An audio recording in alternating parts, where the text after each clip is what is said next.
बिस्मिल्लाहिर्रहमानिर्रहीम। बेटा हमारा जो अगला टॉपिक लास्ट टॉपिक कह लें इस सिलसिले का, ये है हमारा फाइनेंशियल स्टेटमेंट्स के एक्सट्रैक्ट। फाइनेंशियल स्टेटमेंट्स में बेटा दो चीज़ें होती हैं, एक होती है statement of profit and loss और एक होती है एसओएफपी। पहले हम प्रॉफिट एंड लॉस का एक्सट्रैक्ट बनाना सीखते हैं। टॉपिक कौन सा है? डिप्रिसिएशन। तो बेटा जब भी वो प्रॉफिट एंड लॉस का एक्सट्रैक्ट बोलता है, यहाँ पे 3 साल का बना रहे हैं तो हम 3 कॉलम बनाएंगे, वरना एक ही साल होगा। यहाँ 2 साल है, 2 सालों का बना लेते हैं 19 और 20। सही है। तो आपको पता है बेटा कि जब भी हम प्रॉफिट एंड लॉस एक्सट्रैक्ट बनाते हैं तो हम हमेशा स्टार्ट करते हैं किससे? ग्रॉस प्रॉफिट से।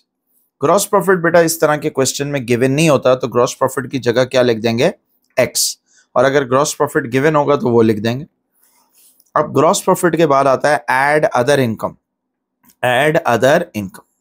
अब देखें, अदर इनकम डिपेंड करती है टॉपिक कौन सा है। पहली बात यह है बेटा, हम यहाँ एक्सट्रैक्ट बना रहे हैं, पूरी एसओएफपी नहीं बना रहे, तो यहाँ पे हम rent receive, commission receive, discount receive, ये चीज़ें नहीं लिखेंगे। अगर हमारा टॉपिक होता बेटा, जैसे हमने पहले पढ़ा था बैड एंड डाउटफुल डेट, तो वहाँ पे अदर इनकम में 2 चीज़ें आती हैं। अगर आपको याद हो, पॉज करें वीडियो को और सोचें क्या चीज़ आती है। बेटा बैड एंड डाउटफुल डेट में अदर इनकम में 2 चीज़ें आती हैं। एक आता है decrease in provision for doubtful debt और एक आता है डेट्स रिकवर्ड, जिसको बैड डेट रिकवर्ड भी कहते हैं। लेकिन ये हम बैड एंड डाउटफुल डेट नहीं पढ़ रहे बेटा, ये टॉपिक है हमारा डिप्रिसिएशन। या अदर इनकम में सिर्फ एक चीज़ आ सकती है, और वो क्या आ सकता है? वो आ सकता है गेन ऑन डिस्पोजल। अगर हमने कोई एसेट बेचा बेटा और उस पर गेन हो रहा है तो वो आएगा अदर इनकम में। अगर हम बात करें एक्सपेंसेस की, अगेन उसको रिलेट करते जो हमने पहले पढ़ा था bad and doubtful debt. Bad and doubtful debt में बेटा पॉज करें और सोचें कौन कौन से एक्सपेंसेस आते हैं। सही, उसमें बेटा एक्सपेंस में एक तो इररिकवरेबल डेट आता है, जिसको बैड डेट भी कहते थे पुराना नाम, और एक आता था इंक्रीज इन प्रोविजन। लेकिन यहाँ पे ऐसा नहीं होगा बेटा, यहाँ पे जैसे गेन है तो गेन का ऑपोजिट होगा लॉस, तो यहाँ आता है लॉस ऑन डिस्पोजल। और यहाँ पे एक और चीज़ आती है डिप्रिसिएशन। डिप्रिसिएशन हमेशा कहाँ था? एक्सपेंस। अब चूंकि एसेट हमने यहाँ पे बेचा है हमारे एग्जाम्पल में 2020 में, तो जो एक्सपेंस है वो लॉस कहलाएगा, लॉस हमारा एक्सपेंस कहलाएगा। और डिप्रिसिएशन बेटा दोनों सालों की आएगी। पहले साल की फॉर एग्जांपल 5000 है, ये लिख देंगे, और दूसरे साल की 8000 है, ये लिख देंगे। तो बस प्रॉफिट एंड लॉस एक्सट्रैक्ट इतना ही है, इसके अलावा कुछ नहीं है। आगे नेट प्रॉफिट वगैरह निकालने की जरूरत नहीं। अगला है बेटा एसओएफपी, स्टेटमेंट ऑफ फाइनेंशियल पोजीशन, जिसका पुराना नाम था बैलेंस शीट। सही है। तो अगर उसको दोबारा उससे रिलेट करें जो हमने पहले पढ़ा था बैड एंड डाउटफुल डेट, तो जो बैड एंड डाउटफुल डेट होते हैं वो हमारे ट्रेड रिसीवेबल्स को कम करते हैं। तो हम यहाँ पे स्टार्ट करते थे करंट एसेट से, उसमें लिखते थे ट्रेड रिसीवेबल्स, फिर लेस करते थे प्रोविजन फॉर डाउटफुल डेट।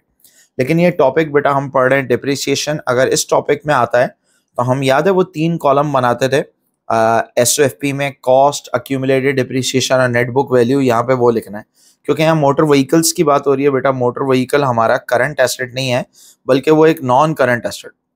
तो बजाय इसके कि हम वर्टिकली 3 कॉलम बनाए, हम इसको जो है सॉरी हॉरिजॉन्टली बनाए, हम इसको वर्टिकली बनाएंगे। क्यों? क्योंकि यहाँ पे 1 साल नहीं है, यहाँ पे 2 साल है। 19 भी है और 2020 भी है। सबसे पहले बेटा हम लिखते हैं मोटर व्हीकल की कॉस्ट, याद है पहले कॉलम में, फिर उसमें से माइनस करते हैं। मैं वर्टिकली बना रहा हूँ, ये अक्यूमुलेटेड डिप्रिसिएशन जो होती है अभी तक की टोटल डिप्रिसिएशन, फिर क्या आ जाती है? एनबीवी। तो सर पहले साल हमारे पास एक गाड़ी थी 10,000 वाली, और दूसरे साल हमने 10,000 वाली गाड़ी बेच दी और एक नई गाड़ी ले ली, कितनी? 9,000 वाली। सही, तो ये आ गई कॉस्ट। अक्यूमुलेटेड डिप्रिसिएशन कैसे आएगी बेटा? अगर आप देखें पहले साल की डिप्रिसिएशन है 5000, तो अभी तक की टोटल भी कितनी होगी? 5। फिर अगले साल की क्या हो गई बेटा? 5 और 8 हमने दोनों को ऐड कर लिया तो हो गई 13। लेकिन जो हमने गाड़ी बेची उसकी डिप्रिसिएशन हमने माइनस भी कर दी। जो गाड़ी बेची बेटा हमने देखा था उसकी टोटल डिप्रिसिएशन थी 7500। सही है। तो पहले इन दोनों को ऐड कर लिया, 5 और 8 13,000। 13,000 में से 7500 हमने माइनस कर दी, जो बच गई वो हमारे पास आ गई अक्यूमुलेटेड डिप्रिसिएशन। कॉस्ट में से अगर हम अक्यूमुलेटेड माइनस करेंगे तो क्या आ जाएगी? एनबीवी, नेट बुक वैल्यू। नेट। तो बेटा ये इतनी सी चीज है।